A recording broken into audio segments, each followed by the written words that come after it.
We are live.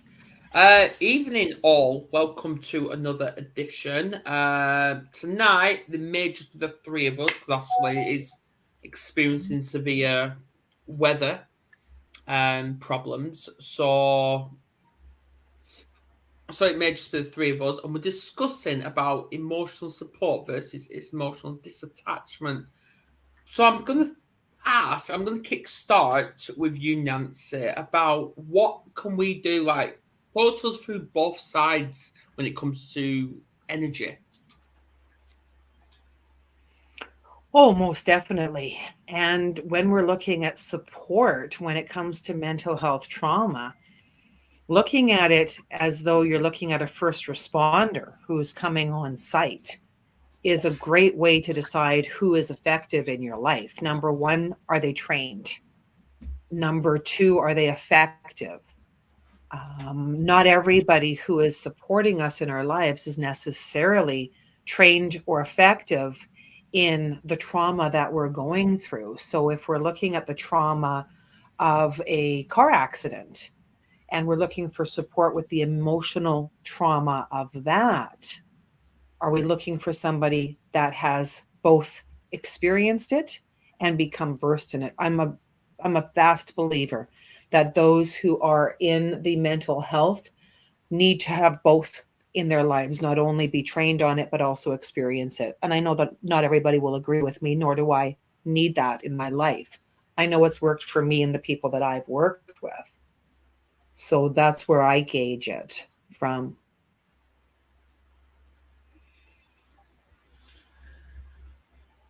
Oh, you're muted, love. Yeah. Oh no, I'm back. I'm back. I think that's exactly what it is. Obviously, just for TikTok, we do have Nancy Nance, the Queen of Joy, shall I say, and we've got Nick Ronald, secret influencer, and we're just talking about what's emotional support and emotional disattachment. When we do, I actually say it's a choice to disattach ourselves from ourselves? That's what I'd like to know. Whew. I don't believe we can. Mm. I think if we disattach from ourselves completely, that's when we flatline. We're always attached, even in the most disattached way. I mean, if you're looking at the addiction of drugs, I mean, you can smoke a great big joint. You're still there. You're still the person that is smoking it. So that part of you is always there. Otherwise, the action wouldn't be possible. Yeah. Right? What I what go a do little what do bit, you what a do little you bit deep. think? So,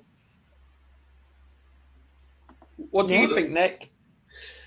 Um, yeah, I mean, I think we, sometimes we, we don't actually, when we're going through something, um, we don't actually realise. It's something to say someone outside, external, to see perhaps, how much it's affecting. I think sometimes we don't actually realise, if we're going something for a while, how much actually um, it's affecting us. I think it's easy to get sort of caught up in a pattern of going through some emotional or mental health challenges and being caught up in anything going on a while. I mean, not actually and seeing perceiving sort of not seeing, but actually perhaps you need support. Perhaps you actually and I think one point, I think, sort of going back to your point about people of emotional support needing to have emotional go for emotional things themselves. It reminds me of a thing we have in seems to be bigger in the UK, which is about workplaces starting to have mental health first aiders. Um, based on the principle that every workplace in the UK by law has to have at least, I don't know, one person but a certain amount trained in physical first aid. So if someone has injured themselves physically, they can be supported and treated at the workplace. Um, and yet there's no one trained in workplaces until recently, to support people who have mental health needs. So this is a big thing that's starting to appear now, is that people are getting mental health training in workplace and become mental health first aiders. And I think part of I went to one of the trainings recently, and it was interesting. It was saying that one of the things they're training on is to try and see people who perhaps might need support, but who haven't said they need support. And I think sometimes whether it's a workplace or outside, people obviously don't always ask for support or ask for help, but also they might not realise that they need some support. And I think that's one. Yeah, that's my one thing. And being in that mental health support worker position doesn't necessarily mean that you are there to help diagnose nor treat. No. It is through offering resources to others. Yeah, it's a connector. It's a connector. Yeah, it's a connector. We're not looking at that person as a trained psychologist, sociologist, or such. That person who is being trained in mental health CPR is able to have resources available to connect you and offer support by being with you until you're ready to move in whatever direction you want, because sometimes the direction is no. The direction can be a very brash kiss off, Nick, mind your own business. Yeah. And you have to be able to take that too. Yeah. No, I agree. It's some people might not want or need support, if they are going through something. But I think it's I think it's an interesting change in approach to have, like you say, these people within that I've who have his first mental health first aid training. They're not doctors or psychologists, but I guess it's like you say, it's just offering that support if needed. Perhaps spotting the signs of people who might need support and opening those conversations up. And I think that's perhaps that's something that. And it's very much, it's very. I think it's been around a few years now. I don't know if you're aware of this. I've done this whole mental health first aid thing. I think there's very small amount of businesses in the UK haven't, but it's starting to grow. But I think it's I think it's a model that could be perhaps taken just outside, not just a workplace, but. I know that it's available in Canada. I was part of an organization for almost 2 years. I was on the board of directors, and I was surprised at how many organizations were not interested in the program. I was surprised at how many people weren't willing to volunteer. And this was before the big change in life where we saw the effects of the lockdowns. It wasn't necessarily during the lockdowns that a lot of people felt the effects, but it was in the aftermath of the infrastructure that caused it, I mean, I don't know if it's. I can see. I can see Ashley. I mean, I think I don't know the exact statistics, but in the UK, more time is taken off from work by people suffering from stress or anxiety or stress, workplace stress, rather than physical injury. I know that's definitely in the UK. That is a fact. So definitely. I know, there's obviously, as people need support, having, I think it goes back to the thing of having some, people having to be trained physical first aid when actually more people take time off work for stress or more. Yeah. So how are the roads, Ashley? You're welcome, Ashley. How are you? See you, Ashley. Well, the roads are fine. It's just, we've been without power since Wednesday morning at 1:30, and we just got word from the kids as we're running around picking up generators from family that the power is back. So, yeah, it's been fantastic. I just want clean the duck and bird chicken shit out of my bathroom and my bathtub because they have been in my house for the last like 3 days. All right. Yeah, it's been great. It's been fantastic. But I'm here. I'm alive. You hear. You're Hashtag just never ducking, quit. right? Yeah, while you two were Hashtag- talking, she was. Yeah, Ashley was messaging me while you two was talking. I'm like, just remember, hashtag never quit because it wouldn't let her on. No, it wouldn't let me on. I finally had to like copy the link and put it into a browser, and yeah. So my husband and I are running around picking up generators and all the fun jazz, and we're surviving over here. We're surviving, but it's okay. Absolutely. Right. Well, what you've missed, it's been an absolutely brilliant topic so far. So I just want your views on it, including everyone on TikTok as well, is when you was going through a mental health crisis, and obviously we're picking on lockdown. I know we've all got our views, but let's just leave that aside for a moment. What was going through your mind? Did you disengage yourself from yourself and thinking, what the fuck is going on in my life?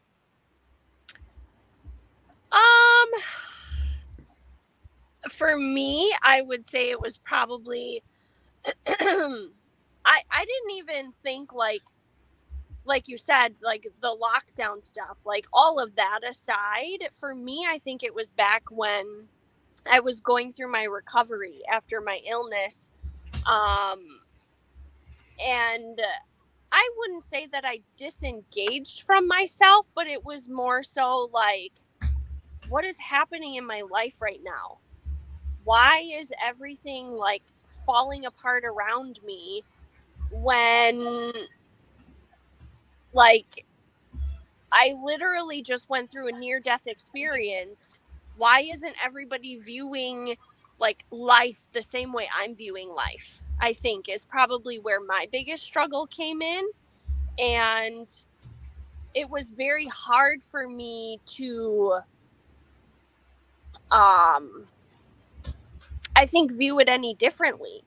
Of okay, I don't give a shit what's happening around me. It's more so like I want to make memories with my kids and my family, and nobody else is jumping on that bandwagon. Like there was a resistance to it, and no, life just needs to go on like it was before. Like, why are you making a big deal about this kind of a thing? And I think that's probably what bothered me the most when I was going through just that battle of that traumatic experience. Like,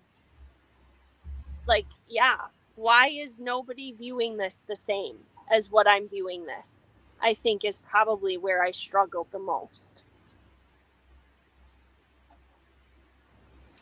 Yeah, I resonate with that, Sunshine. I resonate with that. I know after Emily passed away and we had the celebration of life, and for a few weeks, there was a lot of support and a lot of talk, and then everybody else went back to their lives.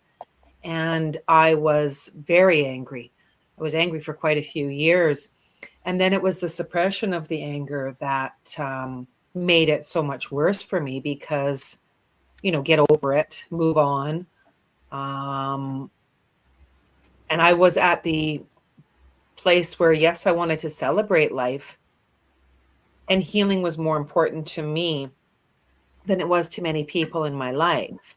So a big separation of who I was able to receive support from. We were like we were walking on different planets. Yeah. Yeah, I think it's hard for people that don't experience something like that. Like they experience it differently, and obviously we all cope differently, and we all go through the traumatic experience differently. But when they're not the ones that are physically going through it, I mean, for you especially, I mean, you birthed this child and now this child is gone. Like that hits home differently than what it would for say a friend of yours that's never experienced it, and they're just like, okay, move on, get on with it already. Like, you should be through that grief process. And I think people want to push us through processes that we're not ready to go through yet. So it's a completely different thing when it's something that's physically happened to you, to get through that process and those emotions and all of the things. Like, yeah, it's definitely tough and different. Well, and that's where we can support each other so much more. Yeah. With so many of the colors of mental health. I mean, we're like bread that needs to be punched down and rise sometimes, you know. So when we fall back into needing to grief, allow us to rise up again, you know, before you put us in the oven to bake. That was kind of a cool analogy.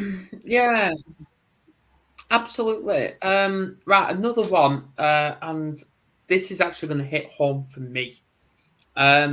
When people are going through the court system, now I know that obviously I'm not allowed to do it anymore, for reasons, but I was fighting for my daughter through the lockdown period, and it took them longer than expected to actually for them to respond to my applications or stuff like that. And I became very, very frustrated with the fact that I was hearing nothing except for the same things. We've got backlogs, all that excuse. So, how do you think that makes people feel when they're restricted from pursuing what they should be trying to do? Oh, there's a few emotions there. I mean, sometimes we become despondent. Just kind of give up on it. You know, we can metaphysal. Metaphysal is when we start to think that the angels, spirit, the Easter Bunny, and the whole gang of happy joy are just saying, "Oh, it's okay. Just let it go," instead of taking action. So whenever we feel as though we want to crawl back under a blanket and just lay down and not take action on something that is important, that's when it's time to really reevaluate or have somebody come over and help us reevaluate. Support. I'm all about support. Yeah, I mean, what you said about Adam, with what you went for. I mean, I think that that lack of control, where I can be one of the hardest situations, because if you got something which is something that's really important to you and emotional, like one you described, and you can't control a situation, and obviously that's incredibly frustrating, stressful, depression. I think that pressure of that can, the longer it goes on, where you just can't find a resolution, obviously that can feel like you keep holding in a emotional time bomb. And I think that the challenge is, a lot of the time, these things is we have to sometimes we have to compartmentalize, because I know, in the sense, I know when I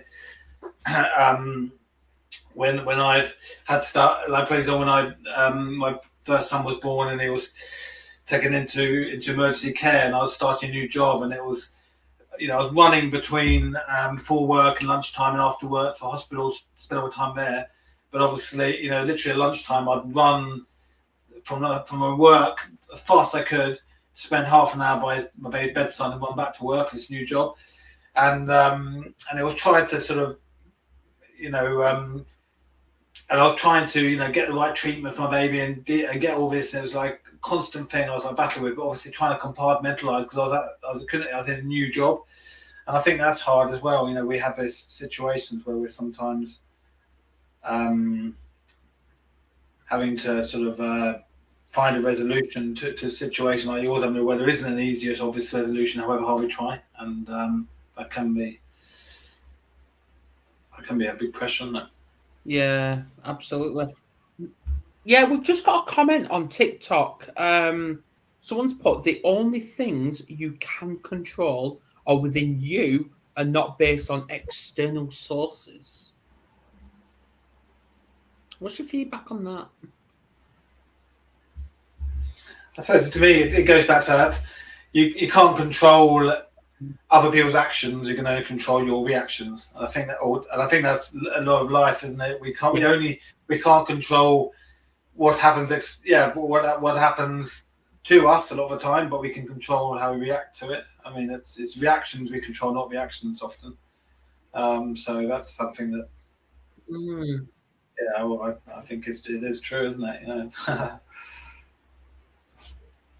yeah, absolutely. You're muted, Nancy.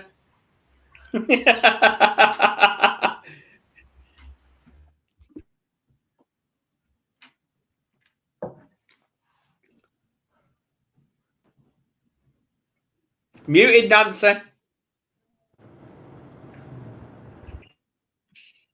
There we go. I was like I was on the NHL right there, or NFL, in case anybody can read it. The question I was stating for the third time now is, what are we doing when we can't control another person's actions?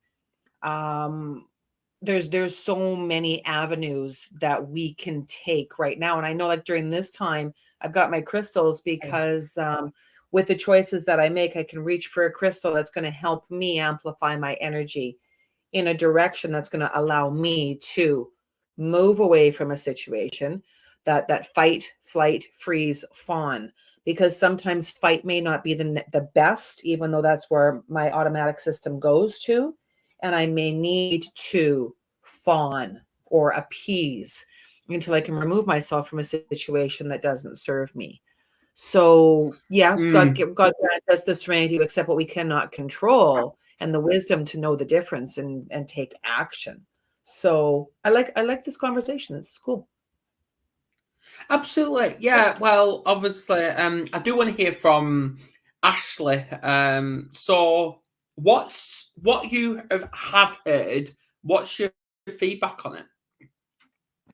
Well, I think, like everybody said, the only thing or only person you can control is yourself.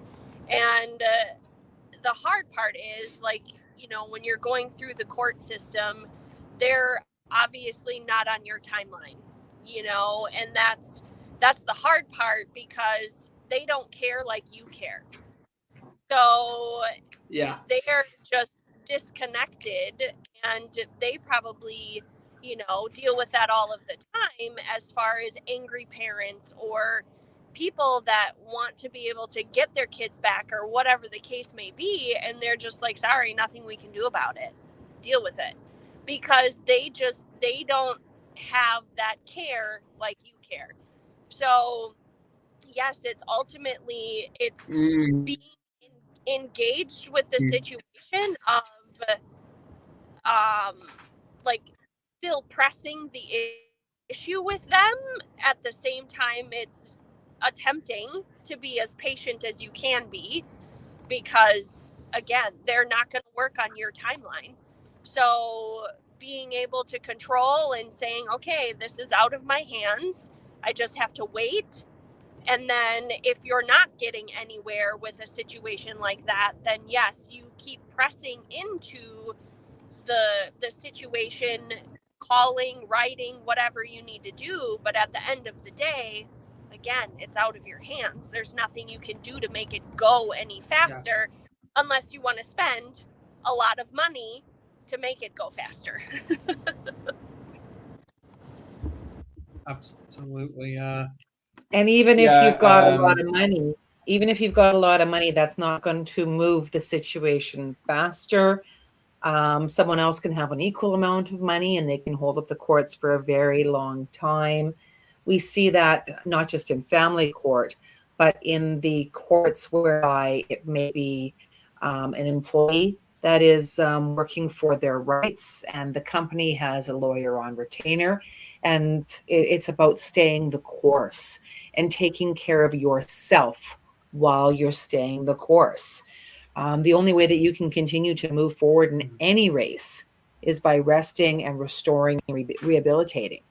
No matter what you're doing, no matter what goal you are trying to accomplish. And the justice system is definitely built on a standard of slow.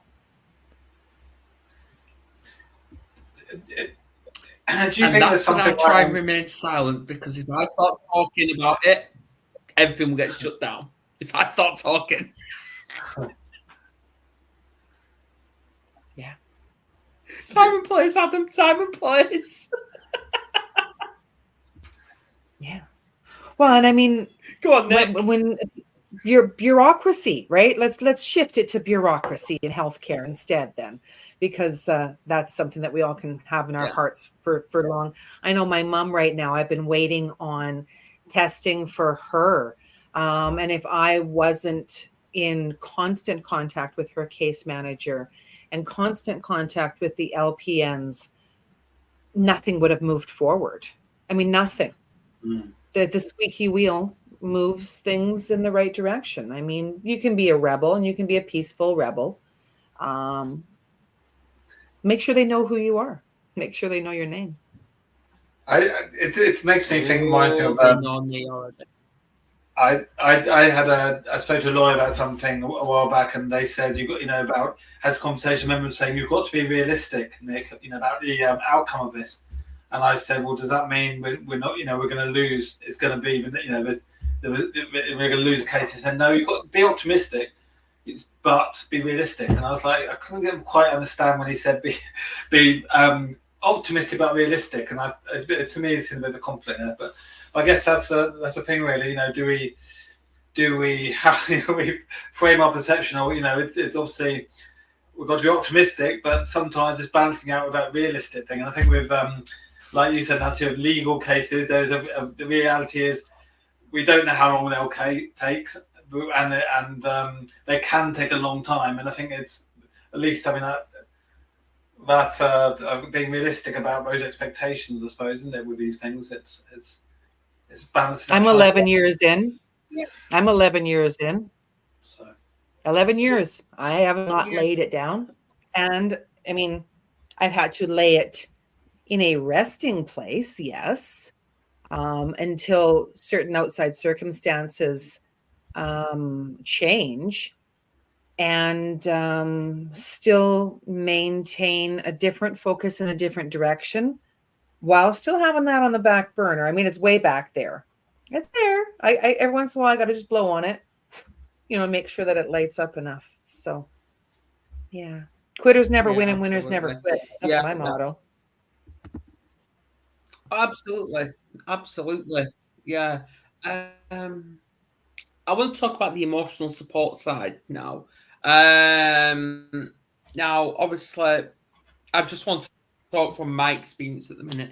For people that don't know, I grew up having a drinking problem. And I'm one of these. Now I am, but I'm one of these that hated asking for support. I just thought I was this independent person that just wanted to do things on my own. Struggled, suffering, whatever you want to call it. I did that on my own. And I isolated myself for that. And I put the blame on myself for that. But now obviously, recently, I went to my very first AA meeting on Wednesday, which if I said I went in that place confident, I'd be lying. I was shitting myself. But now it went good. It went better than I expected. And I actually grew friendships with a couple of people. And now I'm going to go again twice a week. So why do we believe, besides fear, why do we believe we are reluctant to asking for that some sort of support with our own mental health?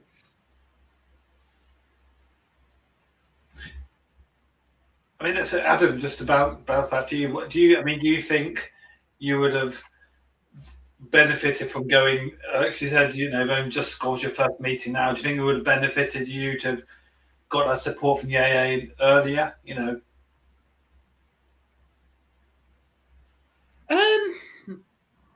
Or do you think this is the right time? Honestly, I don't know.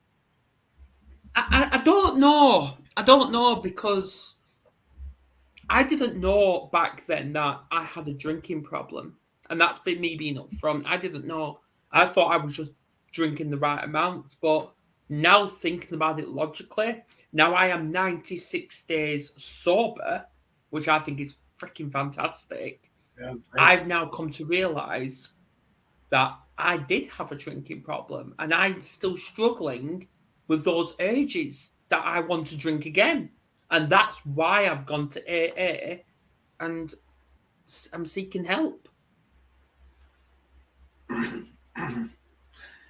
I guess that's a classic thing, though, isn't it? In the moment, in the time, we often don't see that perhaps sometimes certain behaviour is inappropriate, or we're struggling with something. But often afterwards, we think, looking back, we think, oh my God, was I really acting that way or behaving that way, or was I drinking that much, or it's like it's benefit hindsight, isn't it? So. Well, when we look at the vein of criticism, we've all been criticized. We've been criticized a lot. And the inner critic is built by, managed by, and often a reflection of the people who we've lived with. So, what are you, retarded? You're an idiot. The insults can become internal scars that show up when we are stepping out of our comfort zone. When we step out of our comfort zone, that's when the naysayers and the bullies show up, even if they're not real. And then we make our present decisions based on the past cast and crew. And we don't ever know how anybody's going to show up. When we open up a door to a meeting of an AA, when we open up the door to a hospital room, we don't know how anybody's going to show up. So having some faith, having some courage definitely helps. And sometimes it's about asking a friend to join us as well. That can really help.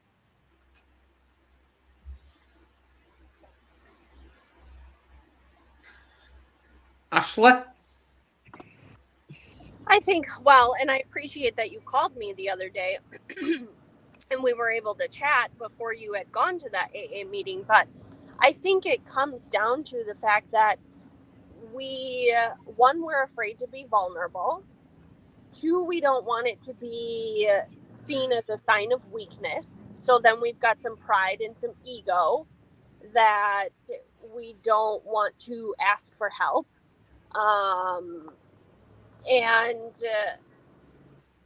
Like you said, Nancy, like asking a friend to come with us for that support. And oftentimes that we have those bullies and those naysayers and the judgment of us being vulnerable with people.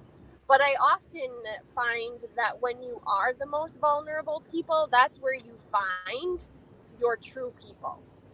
The people that will stand by you to get through those difficult times. So it's really surrounding yourself with more of them and finding them. But in order to find them, you have to let the guard down. And it's not always easy to do, of course, and asking for help. But ultimately, I think when we humble ourselves and really say, hey, I'm struggling, then we find that there's people around us that are struggling with the same thing, and they felt like they were struggling in silence because they didn't know who was like them to be able to walk alongside of them. So, yeah, I think it's really just being able absolutely to yeah. Hi, Richard. We've just got a comment off Ryan. He put, they judge when you give them too much information they use it against you, and that's why boundaries are a must. But as much as I agree with that comment, I really do 100%. But when do we actually know is how much is too much information to share before it actually crosses that they're going to just use it against you? Well, I suppose really it's be able to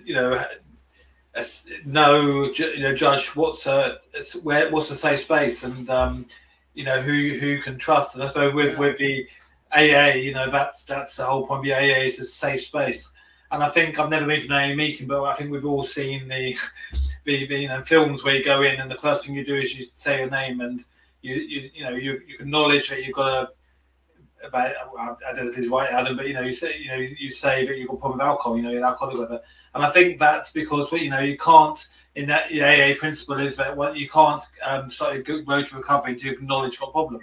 And I think that's as a general principle. I think that's the thing.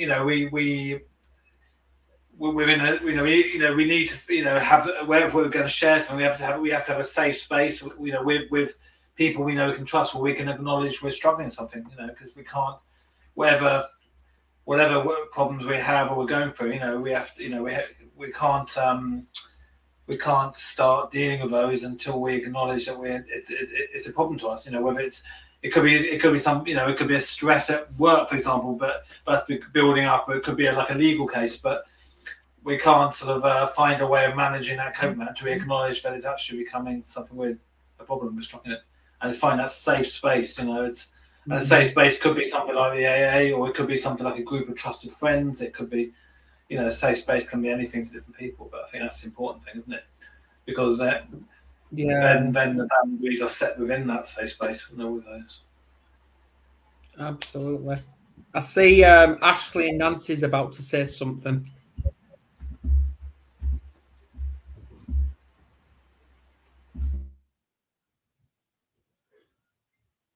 Or am I wrong?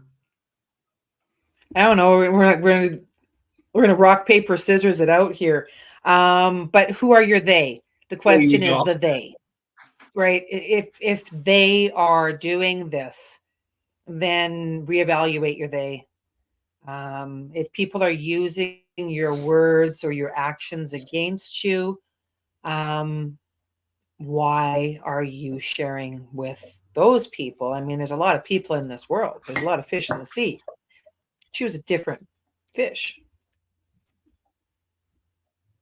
Ashley, on to you. I was just telling my husband that the road we were driving on was very, very bumpy. But no, I agree. Like you said, Nancy, who are the they? If I'm going to say something to somebody who I think is a trusted person, and then I later find out that they've backstabbed me and almost like judged me or trash mouthed me to somebody else, then it's one of those things of, okay, I'm going to pull back.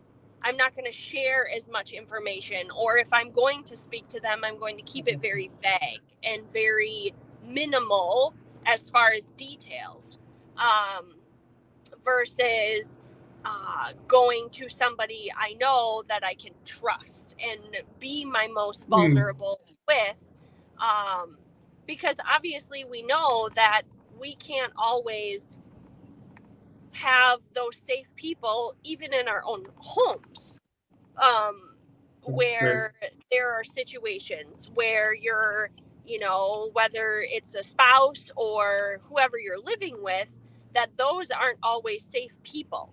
So sometimes going outside of that and knowing, again, who those safe people are that you can have those very vulnerable and raw conversations with. And people tend to show their true colors. And sometimes you just get,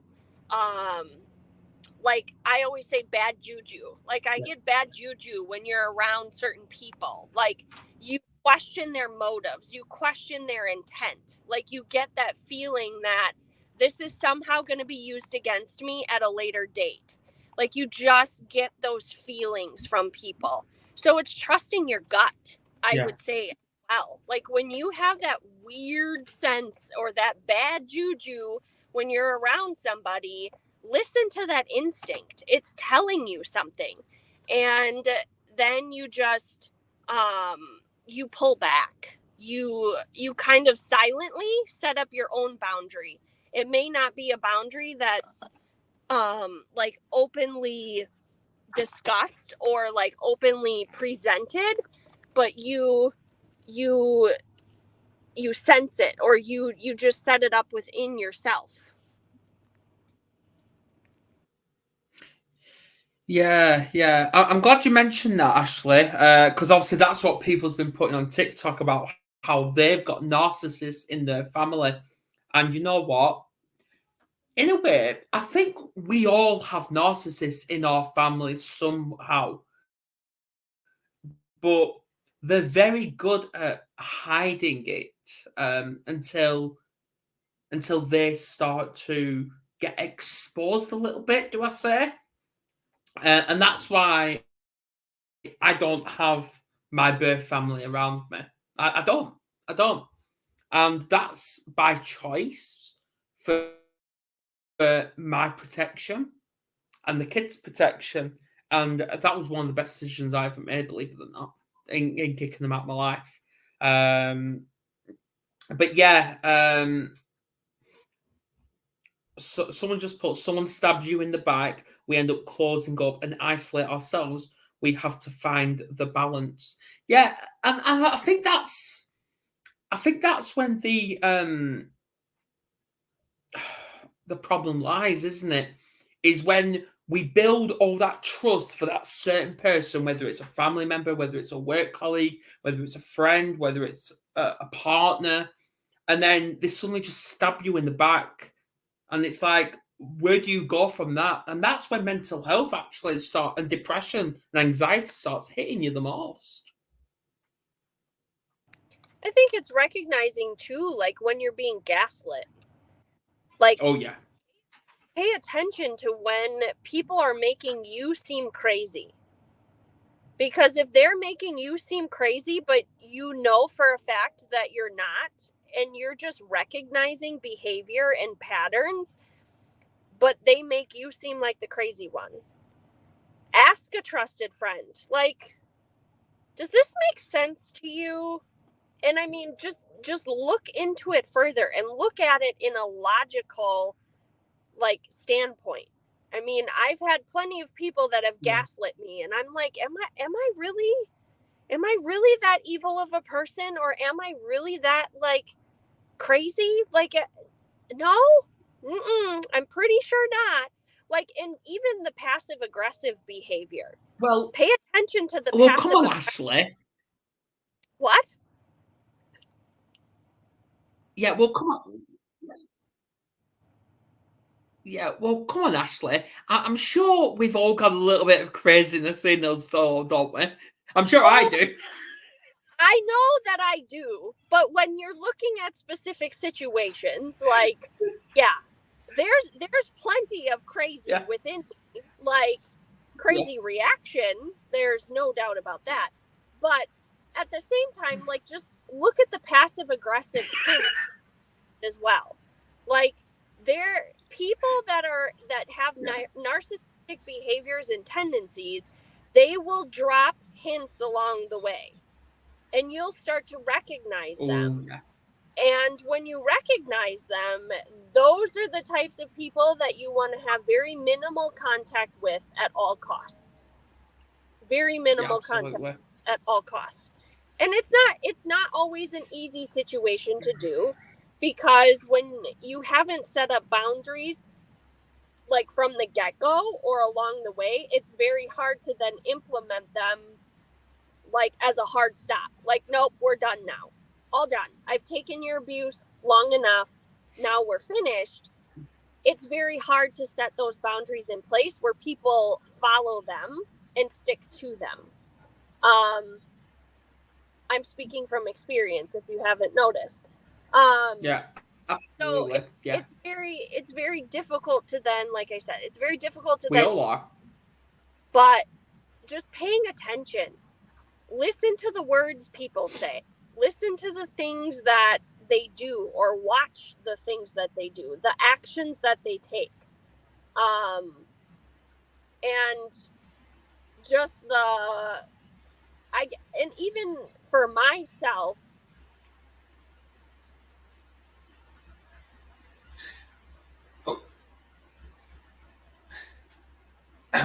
you want, We're losing that.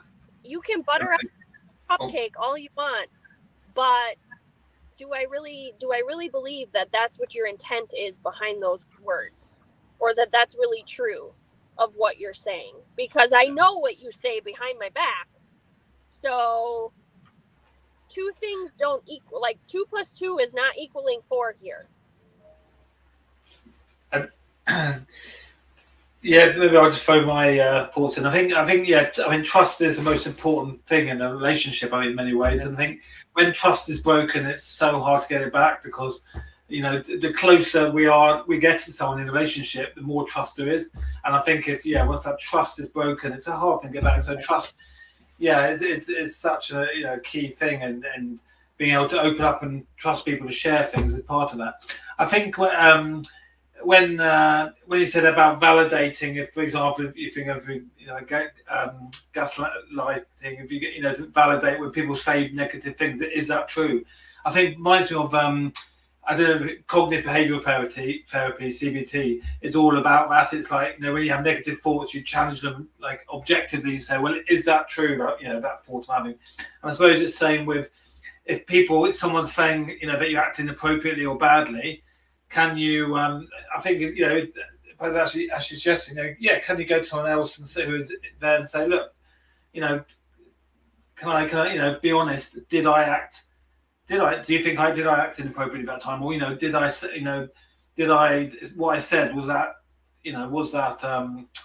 inappropriate? I don't know. So can you actually validate or objectively look at what people? If someone's saying negative things towards you, can you sort of almost objectively say, well, is that true? Actually, is that true? Because otherwise, it's easy to. Absolutely, it's easy yeah. to say, well, Yeah. Well, we've got a few things that I've go on, Nancy. Every relationship is a contract. It's a relationship. It's a contract. It's an agreement. So when you go into a relationship with somebody, remember what your desire is. If you're going into a relationship with someone and your way of being is that you want to be peaceful, is that person bringing peace into your relationship? If you're going into a relationship and you want to become financially successful, is this person helping you be financially successful, or are they detrimental to your success? Understand what your goal is in that relationship, because there's a reason why you're in that relationship. It didn't just fly in, on fairy wings. You chose to be in that relationship. So what was your first intention? And is it still in alignment for you? So big one there. Yeah, absolutely. Yeah. Right. We've got a couple of things here. Richard Fair, he's put, question, are men or women the biggest backstabbers? I believe they're all equal. Backstabbers can come from anyone. There is no favoritism here when it comes to it. And I think we can all agree on that one. But now, I know we've all heard the saying, trust has to be earned, not given. But Reese has actually put on TikTok, trust is to be given, not earned, but break it and it's gone.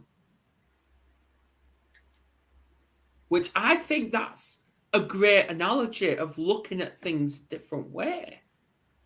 It's like going into English class and you've already earned the A.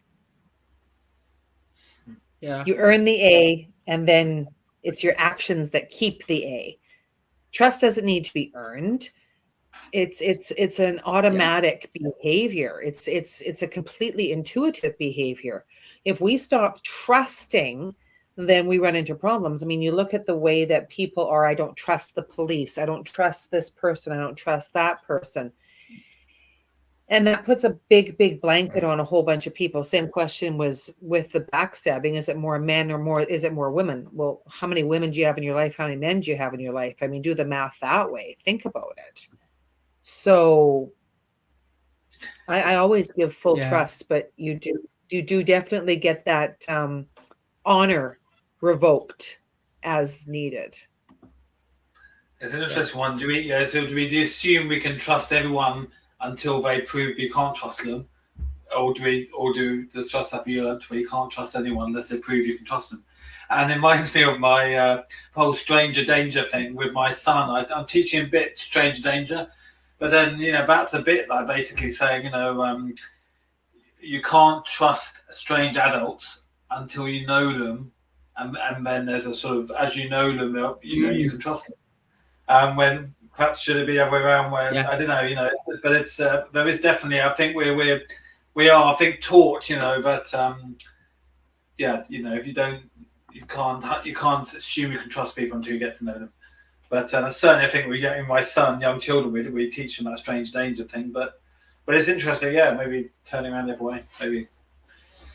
I think. Obviously we got a few other comments surrounding trust. Richard's put, I don't freely trust anyone. They have to earn the trust. And if I suspect someone spreading stuff and who has a mutual friend, I tell my other friends what I'm going to say to see if the person spreads it. But then on the other one is hang on a minute. Don't trust too soon, though. Learn to pay attention to behaviors, body language, and micro expressions. Wow.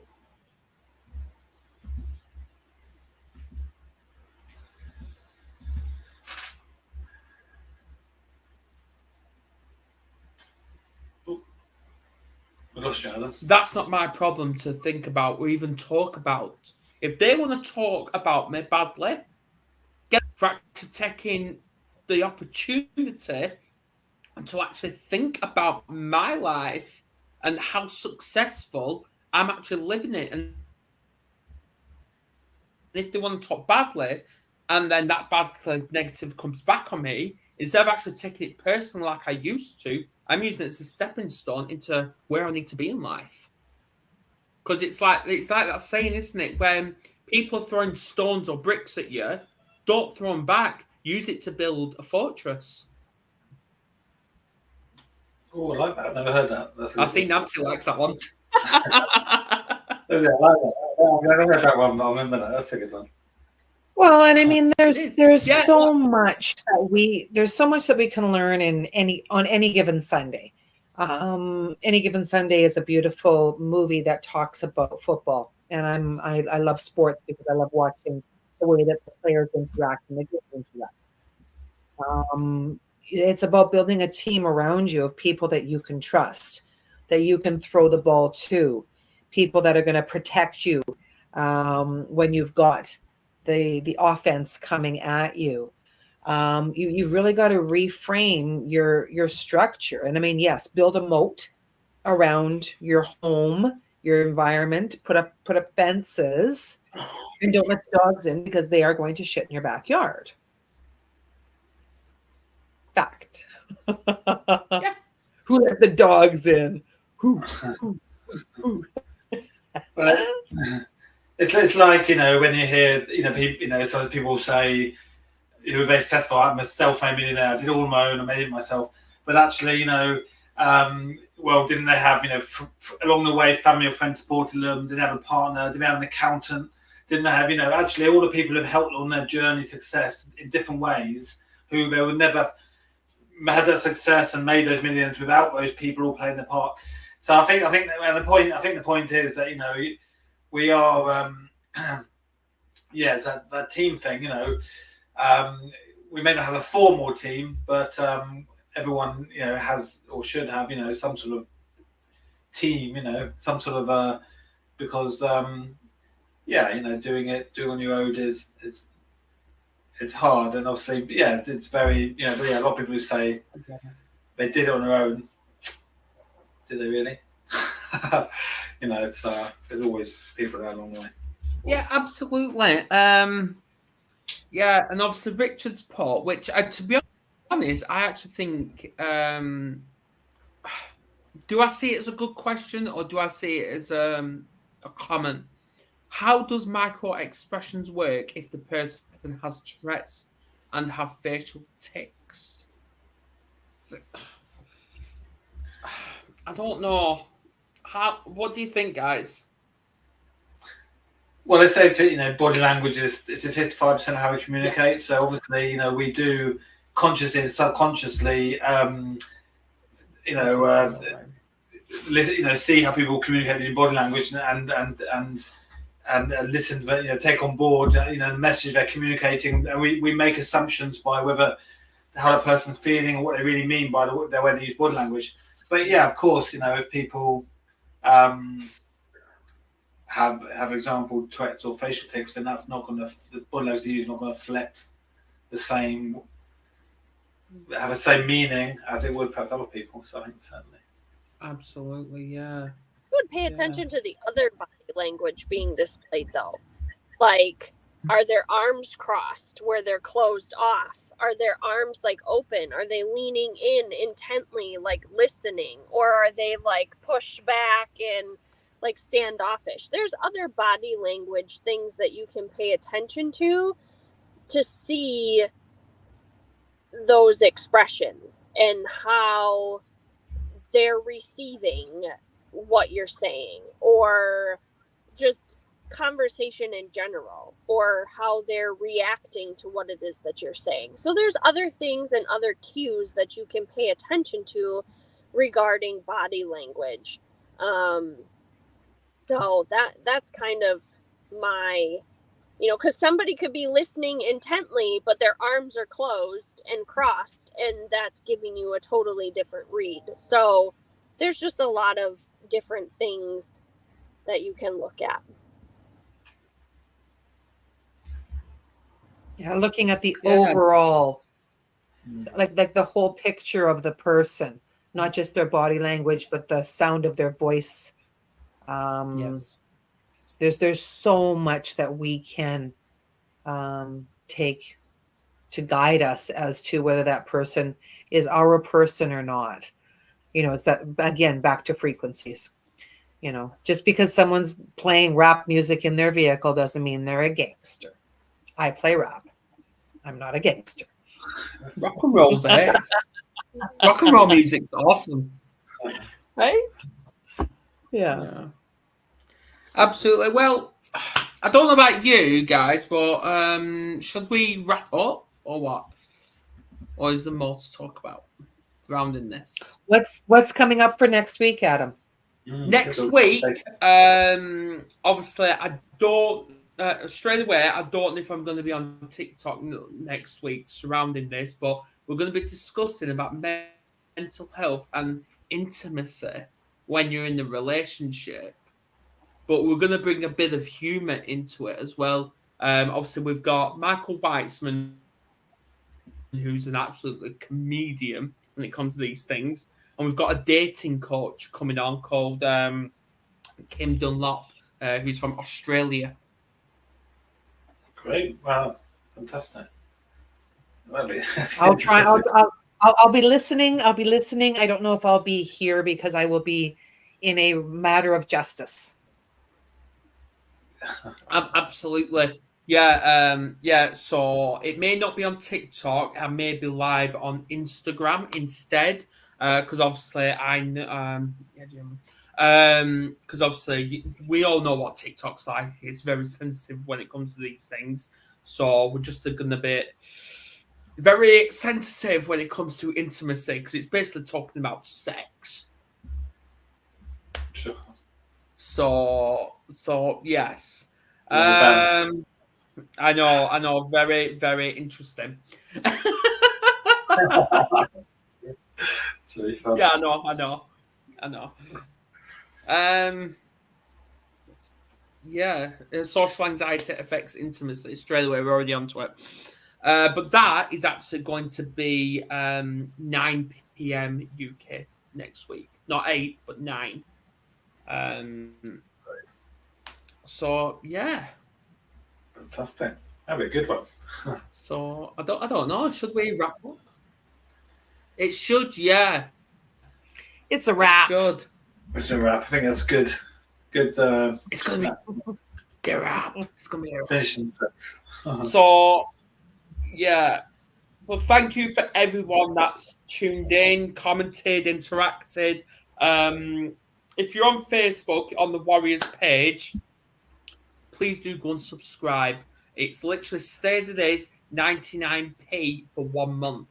I know I'm admin. I know Ashley's admin. I need to make you two admin on the page, so obviously you can start posting whatever beautiful stuff you need to post. And yes, get people to subscribe. But subscribe everywhere, and then we'll go from there. Do subscribe. Definitely. Right, guys, you go and get your generators, Ashley. Yes, I'm gonna go scrub my bathroom from top to bottom. It's gonna be. Oh, great. hey, this is something that I learned. Toothpaste, and I'm talking about like the Colgate, fluoride filled. I have it in my cleaning cupboard. I don't brush my teeth with it. I choose brands that are different. Yes. That takes off. Like if you want to see what it can do outside of your mouth, put it in your sink or your tub and use it as an abrasive. It will clean the scum off of everything. Like you can put it on an aluminum pan that's like nasty and it's going to be shiny. Oh, good tip. So, Good tip. Good tip to finish on. That is terrifying. But yes. Yeah, it is. It's interesting and terrifying. Do you know what I use? It's garbage. It's Do you know garbage. what I use to brush my teeth? What do you use, Adam? Do you know what I use to brush my teeth? Believe it or not, I can't guess. I use baking powder. Like Oh, yeah, baking no, I've heard that. powder, Yeah, the white stuff.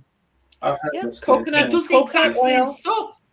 Coconut oil, baking powder, and a little bit of peppermint. Mix it up. Yeah. Give her. Yeah, It's great. no, definitely. I've heard that. Yeah, but Works yeah, great. baking powders. You see that cropping yeah, up now. Toothpaste. So. Have fun with Colgate. Yeah, right. I- Right, well, I'm gonna love you and leave you, and I'm gonna go over to TikTok, and I'll see you next week. If you, yeah, I know you'll be in the comments, Nancy, when you kick ass. Talk about it. Yes, look forward to it. I look forward to Adam. Great to see you guys. Yeah. Yeah. And, Right, speak to I'm gonna shoot.